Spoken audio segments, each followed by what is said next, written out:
Puji Tuhan. Terima kasih tim Praise and Worship. Wow. Saudara tidak keberatan, mari tepuk tangan buat mereka. Dan semua tim pelayan yang lain. Wow, luar biasa. Setelah sekian purnama akhirnya Tuhan kasih saya kesempatan untuk berdiri kembali di hadapan Bapak Ibu. Apa kabar? Semua yang baik boleh lambaikan tangan. Semua yang punya persoalan dan bilang Tuhan itu hebat, boleh lambaikan tangan. Puji Tuhan. Sorga menonton apa yang kita buat hari ini. Haleluya.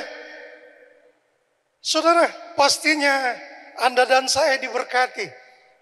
Di minggu-minggu yang lalu, bulan-bulan yang lalu, dari setiap seri pengajaran yang dibagikan oleh Pak Gembala. Dan saya juga sangat diberkati. Dan itu menyentuh, memberkati, dan menjadi bagian perhatian saya. Nah saudara, waktu sesuatu lagi berbicara, waktu kita mendengarkan firman, waktu firman itu disampaikan, artinya suara Tuhan itu lagi datang buat kita. Dia lagi mau berbicara buat kita. Nah saudara, saya juga terkesima dengan apa yang Pak Gembala bagi. Firman Tuhan memang sangat luar biasa.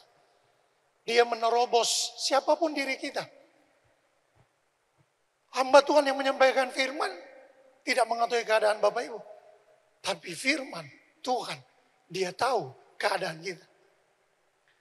Saya suka dengan perkataan kalimat ini. In one night, he changed one nation. Sedap. In one night, he changed one nation. Dalam satu malam, Tuhan mengubah satu bangsa. Wow. Nah, saudara yang terkasih, dalam satu malam, Tuhan bisa mengubah mereka. Tuhan bisa mengeluarkan bangsa yang dalam perbudakan ini keluar menjadi bangsa yang merdeka. Bahkan mereka keluar bukan hanya dengan tangan kosong, tapi mereka berlimpah-limpah kekayaan. Orang Mesir menyerahkan harta benda mereka kepada semua orang Israel waktu mereka keluar dari Mesir. Dalam satu malam. Wah, Tuhan hebat, Tuhan besar. Nah, saudara, kisah ini bisa mengajar kita sebagai umat pilihan Tuhan yang hidup, yang ada di dekade yang menentukan ini. Untuk pertumbuhan, perjalanan hidup rohani kita, hari lepas hari, bahkan sebagai jemaat GBI Rock Ambon, kita menjadi utusan kerajaan Kristus yang berdampak lokal dan puji Tuhan, global. Nah, ayo kita mulai. Keluaran 14 ayat 10 sampai dengan 18. Ketika Firaun telah dekat, orang Israel menoleh, maka tampaklah orang Mesir bergerak menyusul mereka. Lalu sangat ketakutanlah orang Israel. Dan mereka berseru-seru kepada Tuhan. Dan mereka berkata kepada Musa, apakah karena tidak ada kuburan di Mesir, maka engkau membawa kami untuk mati di padang gurun ini? Apakah yang kau perbuat ini terhadap kami dengan membawa kami keluar dari Mesir? Bukankah ini telah kami katakan kepadamu di Mesir?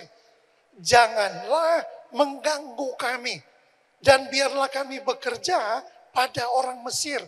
Sebab lebih baik bagi kami untuk bekerja pada orang Mesir daripada mati di padang gurun ini. Nah, saudara perhatikan. Waktu kedengaran buat mereka. Waktu mereka melihat musuh mulai mendekat. Mesir mulai mengejar mereka. Mereka mulai ketakutan.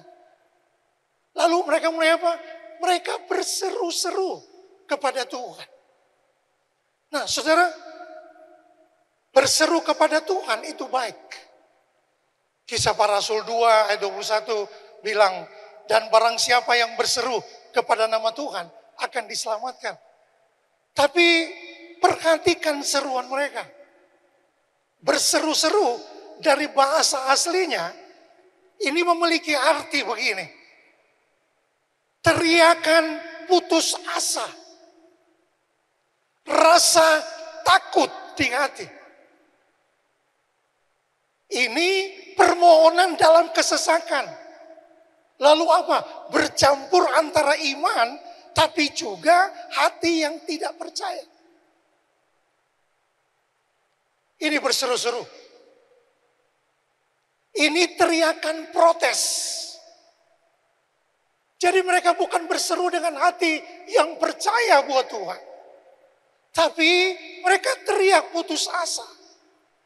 Kalau saudara, dalam satu malam, Tuhan yang besar, Tuhan yang hebat, lagi menunjukkan kehebatannya bagi bangsa ini.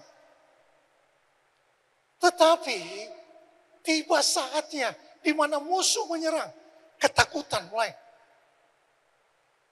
Nah saudara, bahasa sederhananya, doa ini adalah doa panik. Mengapa saya bilang seperti itu? Karena momen di saat mereka berseru kepada Tuhan, di saat yang sama juga mereka berbicara kepada Musa. Mereka menyatakan pendapatnya kepada Musa. Itu nggak apa-apa. Menyatakan pendapat, mengeluarkan isi hati kepada pemimpin, tidak ada masalah. Itu baik. Tapi isi perkataan ini yang penting. Apa yang mereka serukan? Ayat 11 dan 12. 11a. Dan mereka berkata kepada Musa, apakah karena tidak ada kuburan di Mesir, maka engkau membawa kami untuk mati di padang gurun ini? Saudara, ini menggambarkan, ini mencerminkan ketidakpercayaan mereka pada rencana Tuhan. Padahal Tuhan yang besar, Tuhan yang hebat, yang mengeluarkan dan mau untuk membebaskan mereka dari perbudakan. Mereka lebih takut pada kenyataan di depan mata mereka dibandingkan dengan janji Tuhan. Mereka tidak mau keluar dari zona nyaman. Bahkan secara tidak langsung mereka berbicara kepada Musa, mereka sedang sinis dan menyalahkan siapa? Tuhan.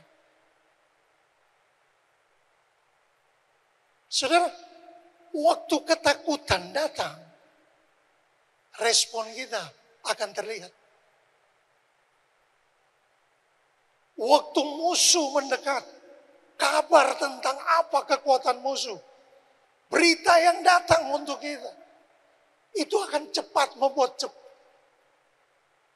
kecut dan tawar hati. Bahkan apa? Tujuan Tuhan pun bisa disepelekan. Ayat 11b. Apakah yang kau perbuat ini terhadap kami dengan membawa kami keluar dari Mesir? Mereka menuduh Musa yang salah sampai mereka mengalami masalah ini.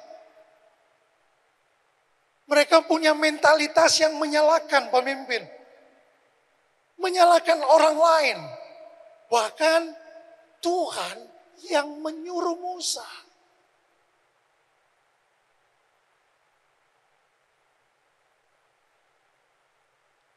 Ini sikap playing victim. Melihat diri sendiri sebagai korban. Dan tidak mau melihat maksud Tuhan. Kita bisa lari dari tujuan. Rencana Tuhan. Bahkan meremehkan panggilan Tuhan. Dan melupakan siapa kita di hadapan Tuhan. Waktu apa? Ketakutan datang. masalah datang. Waktu kita mendengar musuh mulai menyerang. Ayat 12. Bukankah ini telah kami katakan kepadamu di Mesir? Janganlah mengganggu kami dan biarlah kami bekerja pada orang Mesir. Sebab lebih baik bagi kami untuk bekerja pada orang Mesir daripada mati di padang gurun. Saudara, dengar seruan mereka. Mereka berseru-seru kepada Tuhan. Dengar protes perkataan mereka. Umat yang dipilih Tuhan. Tuhan, idenya Tuhan untuk mengeluarkan mereka. Ini mewakili mentalitas kompromi. Mau main aman. Lebih baik ada dalam perbudakan. Lebih baik tinggal dalam dosa. Lebih baik biasa saja. Daripada ada di dalam kehendak Tuhan. Mereka merindukan kenyamanan masa lalu. Dan banyak yang ingin kembali ke masa lalu. Hidup lama itu menjadi kerinduan mereka. Karena apa? Takut menghadapi tantangan. Nah, saudara, pasti Bapak dan Ibu masih ingat. Waktu melewati masa sulit dalam hidup. Bagaimana waktu tekanan datang. Bagaimana waktu berita yang tidak enak datang. Bagaimana waktu orang menyepelekan kita. Bagaimana respon kita. Dalam hubungan, dalam pekerjaan, dalam keuangan. Ketakutan membuat seseorang cepat khawatir, cepat emosi, dan bersungut. Dan bersungut. Saya rasa siapa kita sesungguhnya akan tersingkap, akan terlihat pada saat kita ada di bawah tekanan. Amin. Puji Tuhan. Karena tekanan, kita bisa meledak. Karena tekanan, kita bisa bersungut. Karena tekanan persoalan, karena tekanan ekonomi, karena tekanan tuntutan apa saja. Banyak hal yang bisa keluar dari kehidupan kita. Saudara, ada yang ambruk waktu hadapi tekanan, tapi ada juga yang menguatkan hatinya untuk tetap melihat Tuhan. Nah saudara, gereja yang sempurna, kita berulang kali diajarkan, tidak ada gereja yang sempurna. Kalau saudara cari gereja yang sempurna, saudara akan kecewa. Tidak ada pemimpin yang sempurna. Kita semua lagi belajar menuju ke kesempurnaan itu. Nah saudara, saya bantu Anda melihat apa yang dibuat di gereja yang sehat. Gereja yang sehat selalu saudara apa? Diingatkan untuk apa? Bertumbuh. Bertumbuh tentang apa? Di dalam tentang pertobatan. Kekudusan, keintiman. Saudara akan terus diajak. Ayo. Ayo. Pertobatan bukan cuma sekali, tapi setiap hari. Bagaimana dengan kekudusan hidup?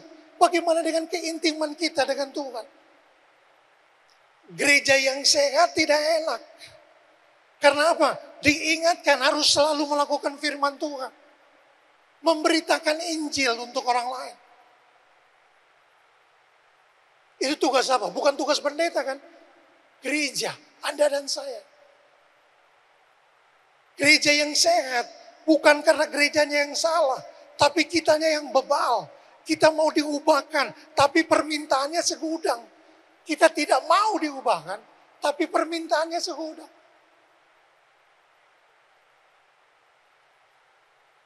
Anda dan saya diajarkan punya komitmen pribadi untuk tetap maju. Ini gereja yang sehat. Nah saudara, mari belajar. Stop bersungut. Waktu ketakutan apapun yang sedang datang buat kita, ayo pandang Tuhan. Ayo pandang Tuhan.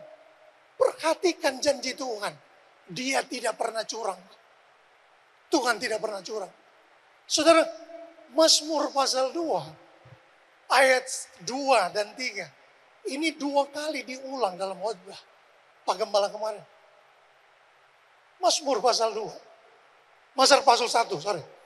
Mazmur pasal 1.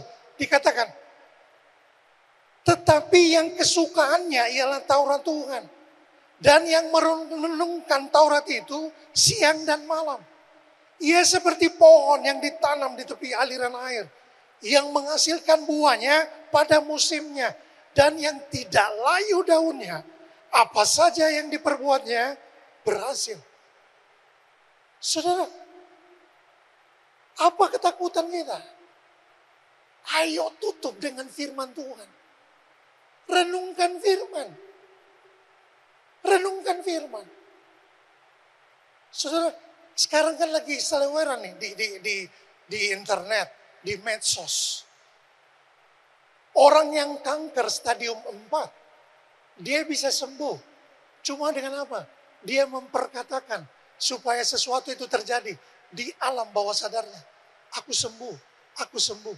Setiap kali dia mau tidur, dia harus memperkatakan itu. Saudara, riset membuktikan 3 minggu kemudian orang ini mengalami perubahan. Ini perkataan positif. Saudara, kita dibilang renungkan Taurat Tuhan siang dan malam. Saudara, Anda akan tidak pernah mengalami kekeringan. Persungutan kita bisa berubah. Ketakutan kita bisa berubah. Waktu apa? Kita kuat dengan perenungan firman Tuhan. Berikut ayat 13. Tetapi berkatalah Musa kepada bangsa itu, janganlah takut. Berdirilah tetap. Dan lihatlah keselamatan dari Tuhan yang akan diberikannya hari ini kepadamu. Sebab orang Mesir yang kamu lihat hari ini tidak akan kamu lihat lagi untuk selama-lamanya. Tuhan akan berperang untuk kamu dan kamu akan diam saja. Nah saudara, ada 2 hal yang merupakan seruan, merupakan perintah Musa kepada bangsa ini. Bangsa yang sedang bersungut-sungut, bangsa yang sedang dalam ketakutan. Jangan takut. Berdirilah tetap. Nah saudara, jangan takut. Dari bahasa aslinya dikatakan begini. Jangan terus-menerus merasa takut. Oke lah. Orang seringkali bilang, Pak, masa pasien takut? Siap. Takut wajar ya. Tapi tinggal dalam rasa ketakutan. Itu sudah tidak wajar. Apalagi terus ketakutan itu dipelihara. Itu tidak wajar. Jangan biarkan ketakutan menguasai di hari-hari ke depan dan masa depanmu. Belum tahu tentang hari esok, kita sudah takut. Kita tidak mau belajar percaya firman Tuhan. Kita tidak mau pegang, renungkan firman. Tapi ketakutan yang kita pegang. Musa bilang, janganlah takut. Firman Tuhan bilang untuk kita semua, hari ini janganlah takut. Jangan menjadi kecut. Jangan menjadi pengecut. Pegang Tuhan. Berdirilah tetap. Saudara, dari kata yatsab, artinya begini.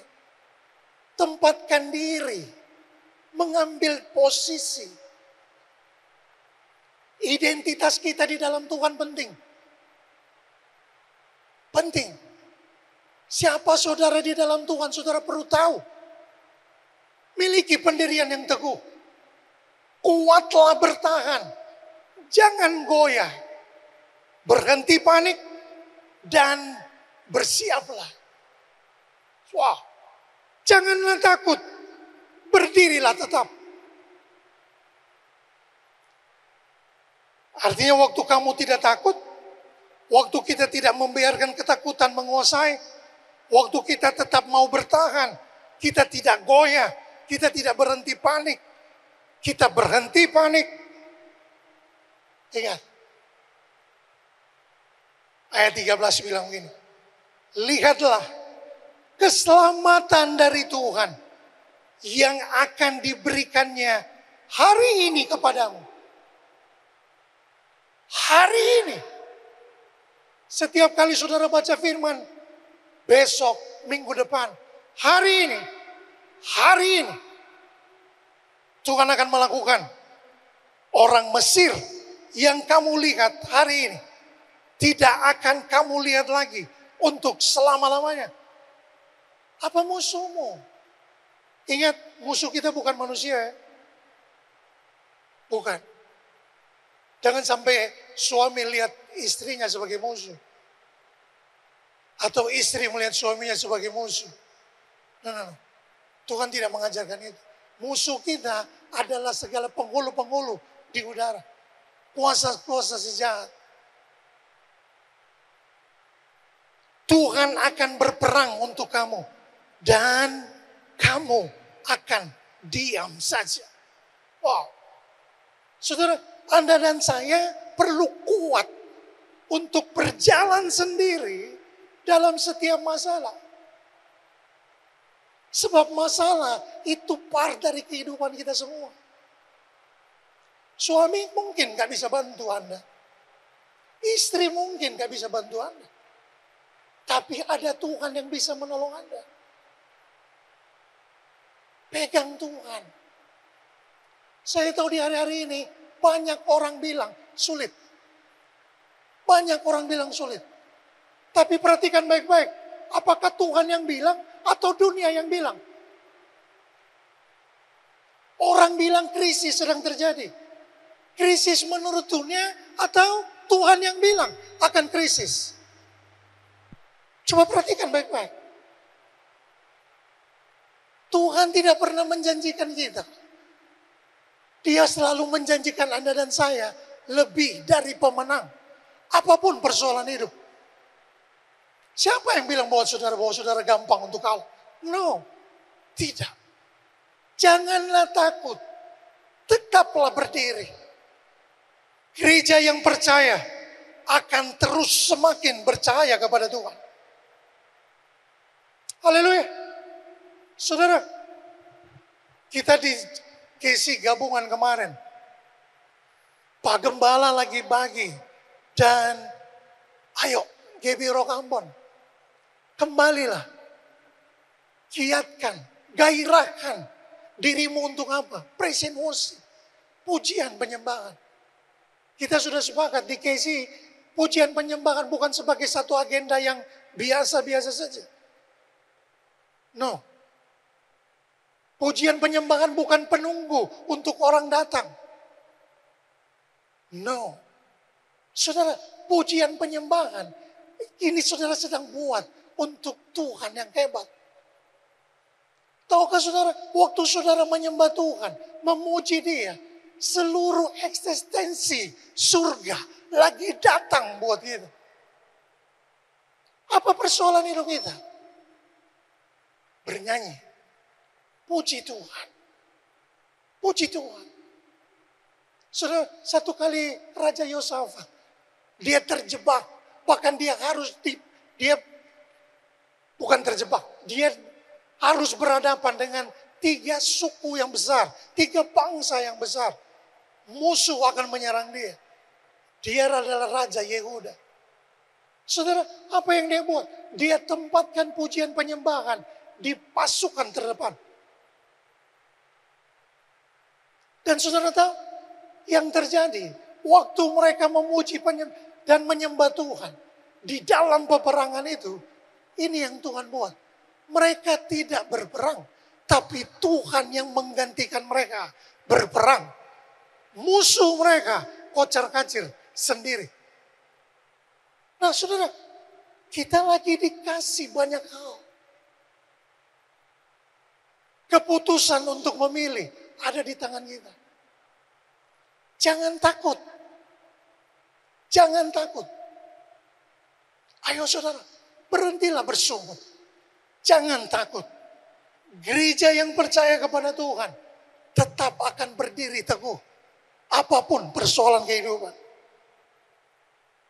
Ayat 15. Berfirmanlah Tuhan kepada Musa. Mengapa engkau berseru-seru demikian kepadaku? Ini Tuhan yang bicara buat Musa.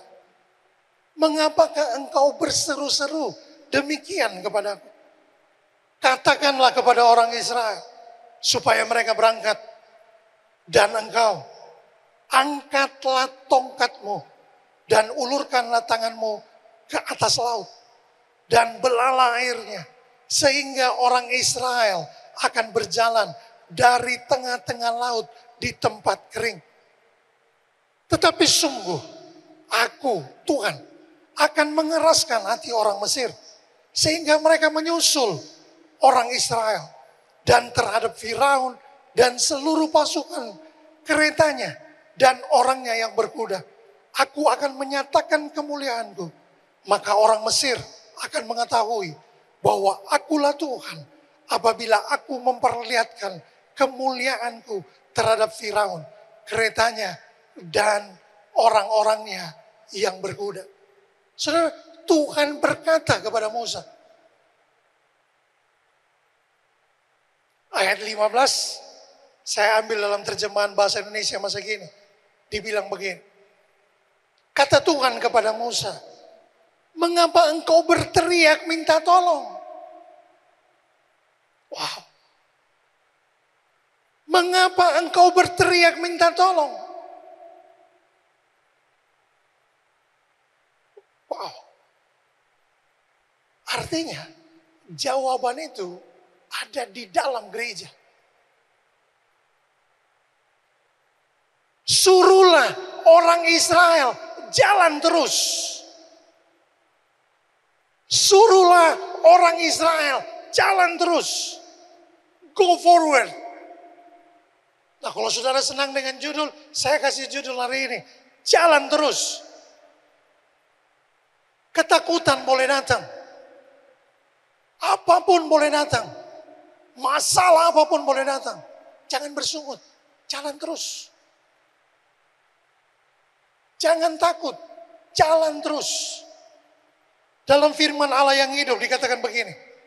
Lalu Tuhan berfirman kepada Musa. Hentikanlah segala keluhan itu. Dan suruhlah mereka berjalan lagi. Cepat. Wah. Saudara, Tuhan yang mau untuk membebaskan mereka. Dia juga tetap ada. Sampai dengan apapun keadaan mereka. Ini hebatnya Tuhan. Makanya kalau menyanyi, menyembah Tuhan. Tuhan tuh paling tahu kita. Kapan kita bersungut, kapan kita marah, kapan kita jadi takut, kapan kita jadi orang yang kurang ajar di hadapan Tuhan. Tapi sekali Dia sayang Anda dan saya, selama-lamanya Dia tetap akan sayang. Dia bilang, ayo jalan terus. Jalan terus. Berhentilah untuk setiap persungutan. Berhentilah dengan semua ketakutan. Berhentilah dengan semua intimidasi. Jalan terus. Jangan pernah berhenti dan untuk percaya kepada Tuhan di tengah-tengah masalah saudara. Jalan terus. Jangan karena apa kata orang lalu Anda dikalahkan.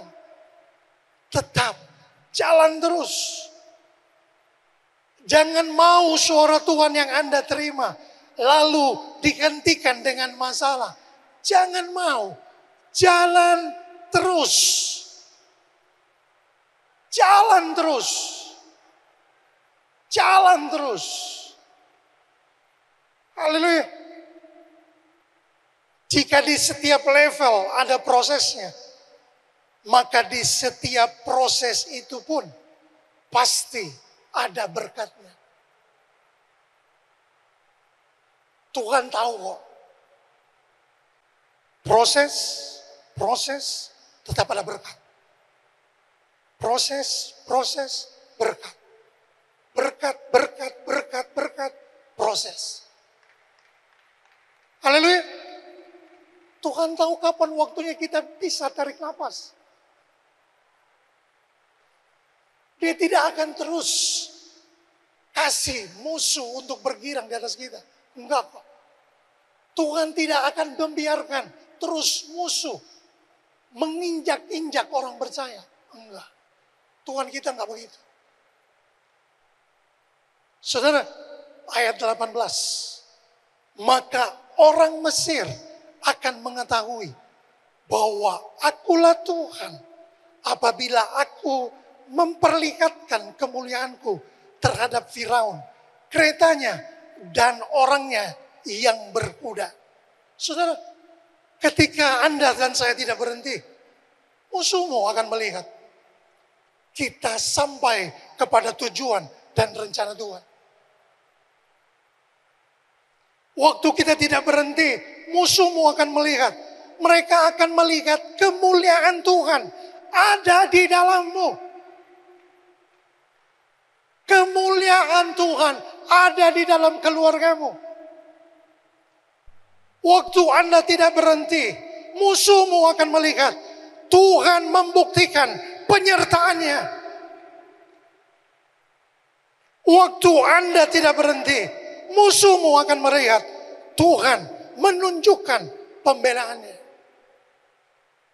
Saudara, ayo. Dia sangat mengasihi Anda dan saya. Sangat. Perhatikan tiap minggu khotbah yang disampaikan. Saudara, itu selalu membawa kesegaran dan pengharapan untuk kita. Gedung ini saja Tuhan buat segala sesuatunya jadi baik. Seringkali Pak Gembala bilang, gedung ini tidak lebih penting dari saudara. Artinya saudara lebih penting di hadapan Tuhan.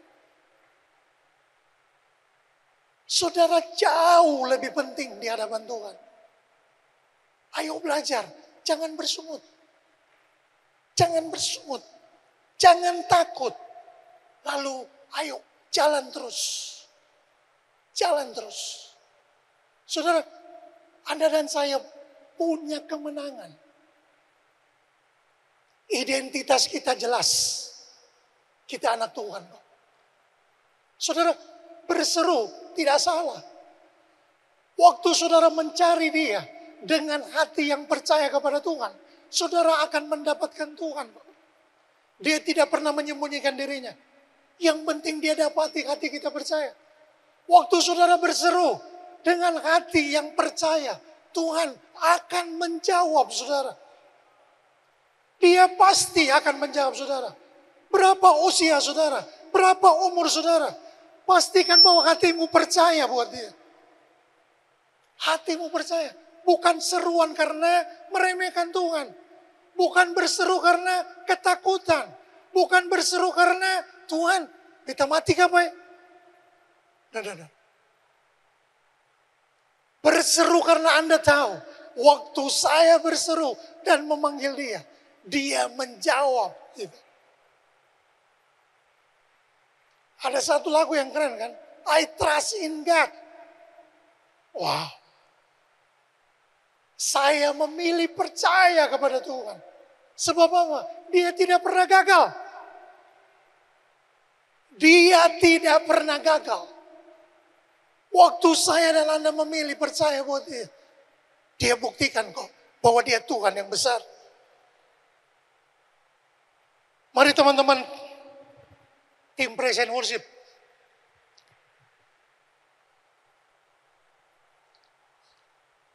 Yohanes 17. Yohanes 17. Ayatnya yang keempat. Bilang begini. Aku, Yesus, telah mempermuliakan engkau, Bapa, di bumi. Dengan jalan menyelesaikan pekerjaan yang engkau berikan kepadaku untuk melakukannya. Nah saudara, Yesus mempermuliakan Bapa di bumi. Dengan jalan apa? Menyelesaikan pekerjaan Bapa.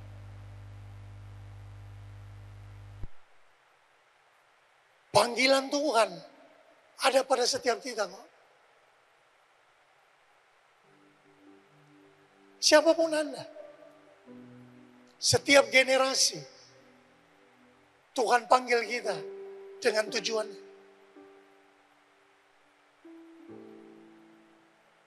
Jangan pernah berhenti dengan semua masalah kehidupan. Lalu saudara lari tinggalkan panggilan. Panggilan melayani Tuhan. Hidup di dalam terang Kristus. Itu adalah panggilan yang tertinggi dan terhormat. Itu terhormat. Jangan gantikan itu.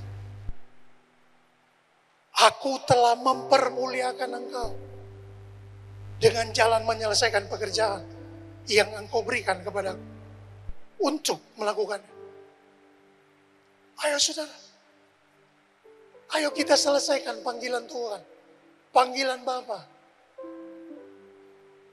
Karena itulah Bapa dipermuliakan di dalam kita. Ingat, berhentilah jika sudah selesai. Berhenti jika sudah selesai. Tapi kalau ada waktunya, jangan bersungut. Jangan takut. Jalan terus. Tuhan di pihak kita. Siapa yang akan menjadi lawan kita?